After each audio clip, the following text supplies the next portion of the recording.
Hello guys, and welcome to another MK Mobile video. Today we're talking about the KRYPT, which is the latest event introduced to the game with update 5.0, which rolled out yesterday. So I spent a lot of time in the KRYPT. I finished it 7 or 8 times already. It was a blast, and I want to give you some tips, guys, so that you can make generally your life inside this event easier.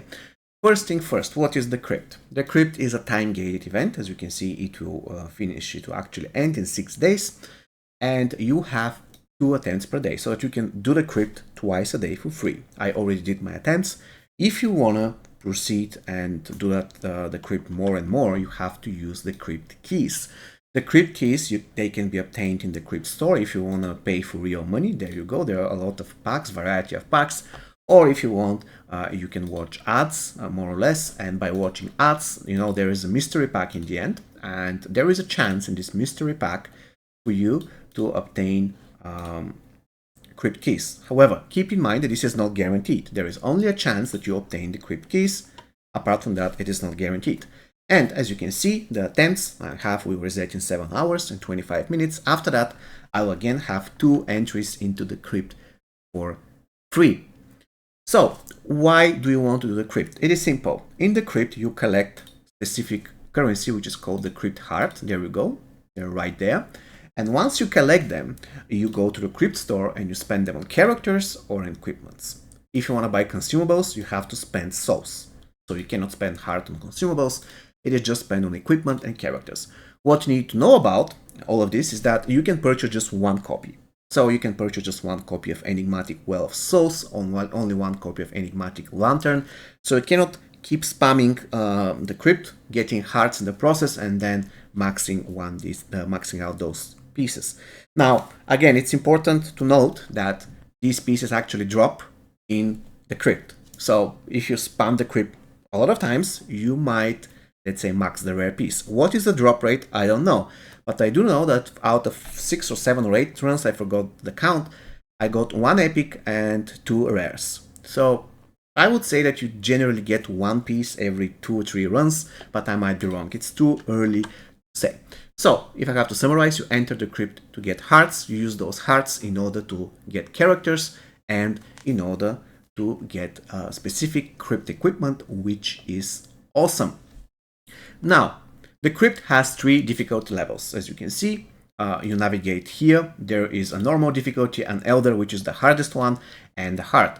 The difference is between Elder and Heart, that in Elder you get a little bit more of these hearts. You can get as many as close to 3,000, and if you want to do the heart, you can get tops 2,226. Also, if you want to do the normal one, you can get 1,500 hearts.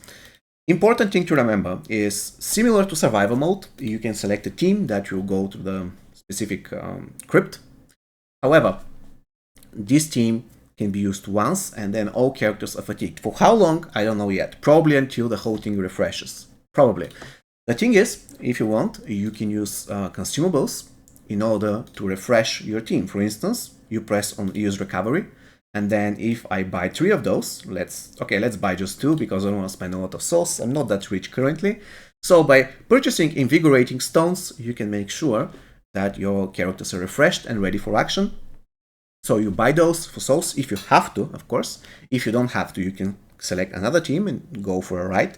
But if you just have 1 strong team, you can spend souls in order to refresh and so that they are not fatigued. So if I press on use recovery now, as you can see, I can select a character, and if I use the item, let's say on Shansung, I will make sure that he's no longer fatigued. And if I click on the team, you can see he's ready for action.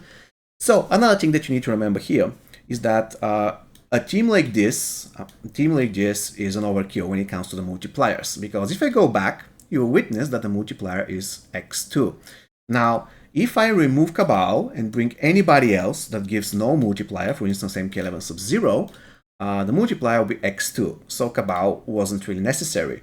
If I bring Melina instead of Shansung MK11, the multiplier dropped to 1.8. So in a way, you can achieve a perfect multiplier of 2 by having 2 guys that gives 1.5, or by having 1 guy that gives 1.5 and 2 guys that give 1.2. In my opinion, this is a better way to approach the situation, because currently we just have 2 Shansung's that give 1.5 multiplier, which is unfortunate, but it is what it is.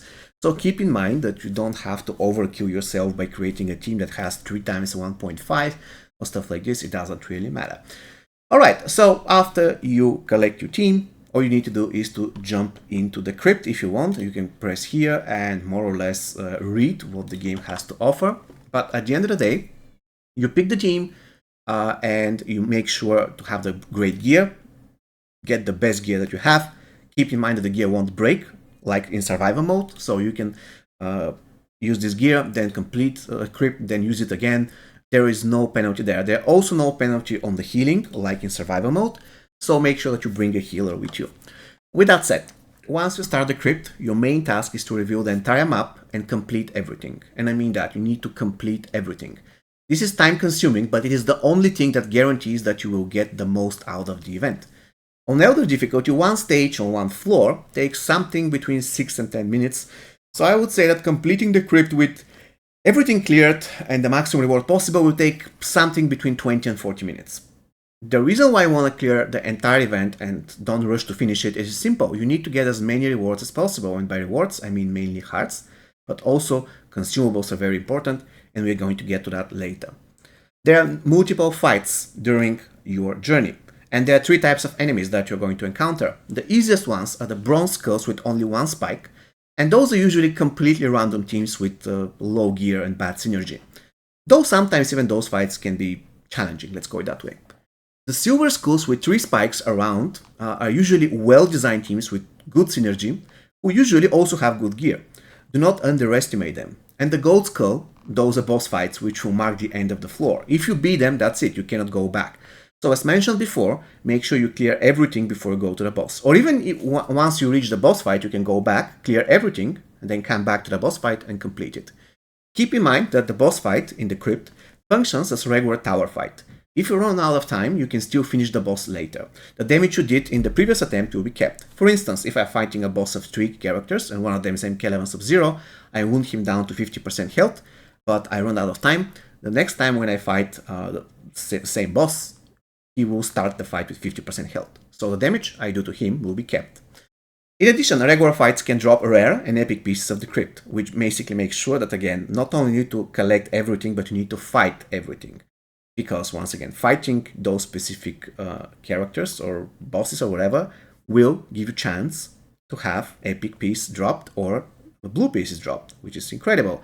Usually, however, the regular fights are not going to drop anything, and they will only give you 3 hearts, and the boss fights usually drop consumables. But at the end of the day, there's a chance that they drop epic or rare gear. Also, keep in mind that dying in the crypt is not a big deal. It will cost you 180 souls to revive all your characters, and unlike in survival mode, you can do that unlimited number of times. Another thing worth mentioning is that apart from the fights, you will collect 2 categories of loot. The tombs, that are super important because they give crypt hearts, which is the main currency, we already established that, and chests that contain crypt consumables. Both loots are categorized with different color scheme, green, blue, and purple, similar to the gear distinguishment. The reason why you want to clear the entire floor is simple. You must get all the tombs to get as many hearts, we already said that, but also you want to get as many consumables as possible. Why is that? The crypt consumables are super important because they stack. So in a way, you can use 20 consumables that increase damage and health on a single character and turn him or her into a beast one-shotting anything on his or her way. Thus, you can complete the run much faster. Please keep in mind that the consumable is only active during the current run. After you complete it, the character will no longer have the bonus. Even if you remove the fatigueness out of him, if you want to do another run, he will lose all the bonuses and you need to use the consumables once again. And one more thing, if you want to use consumables, to boost the damage and or the health of your character, please keep in mind that the boost won't be actually shown during a fight. However, you can clearly tell that the damage is higher. Currently you're seeing I'm more or less one-shotting those guys, and you can clearly tell that the health is higher. My Assassin Jade has more than 330,000 health, which usually isn't the case. So at the end of the day, every single thing that you purchase during your run is applied to your character, but you cannot really see the boost, like X36 stacks of that and X20 stacks of that during the fight. But at the end of the day, they do work, and that's the most important thing. So this is everything that I know so far about the KRYPT. If I have to summarize the video, the KRYPT is an extremely good game mode, which gives you access to characters that you can purchase for free and epic gear that you can purchase for free. There is one main drawback about the KRYPT, and this drawback is that I find this game mode extremely boring. I did it 7 or 8 times and I already hate it. However, if you're a free-to-play player and you want to get specific diamonds, you will love this event. Once again, if they make it a little bit funnier, I will have no issues with it whatsoever. I hope you found this video useful, guys. If this is the case, consider subscribing, give me a thumbs up, and see you next time. Take care.